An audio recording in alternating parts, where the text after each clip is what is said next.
The biggest development yesterday in Australasian markets was the Reserve Bank of Australia. They left the cash rate unchanged at 4.75%, as widely expected by the market.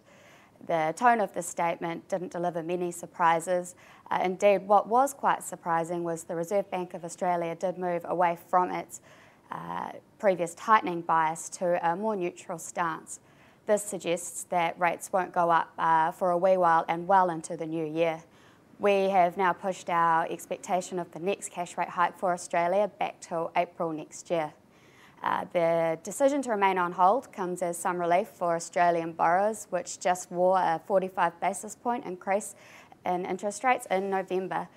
This also follows a year where the RBA increased the cash rate by 100 basis points.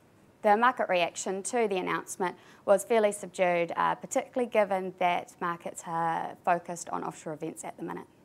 The RBA has finished for the year with its last interest rate decision, and now the RBNZ is up on Thursday with its last announcement for the year. We expect that the RBNZ will keep the cash rate on hold at 3%. Economic developments since the last OCR decision have been broadly in line with the RBNZ expectations. As a result, we do not expect much change to the RBNZ's tone, nor its macroeconomic forecasts. Given the patchiness of the economic recovery to date, we believe that the RBNZ will want to take some time to further assess developments.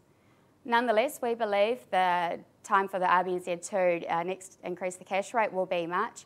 At this stage, the recovery should have gained some further traction, and inflation pressures will start to concern the Reserve Bank of New Zealand.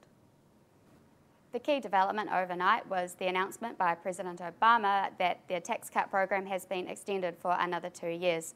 There were some concerns over the past few weeks that as the Bush tax cuts expire, the Democrats would not be able to reach an agreement with the Republicans that would enable tax cuts to be extended. This would contribute to a tightening in fiscal policy at a time when the US economic recovery remains very fragile. The announcement that the tax cuts would be extended for another 2 years buoyed market optimism overnight and saw the US dollar lift against most of its trading partners. This helped reverse some of the weakness in sentiment that prevailed over the previous night as a result of Bernanke's more dovish comments. As a result, this helped cap the New Zealand dollar strength that we did start to see overnight and left the New Zealand dollar largely unchanged.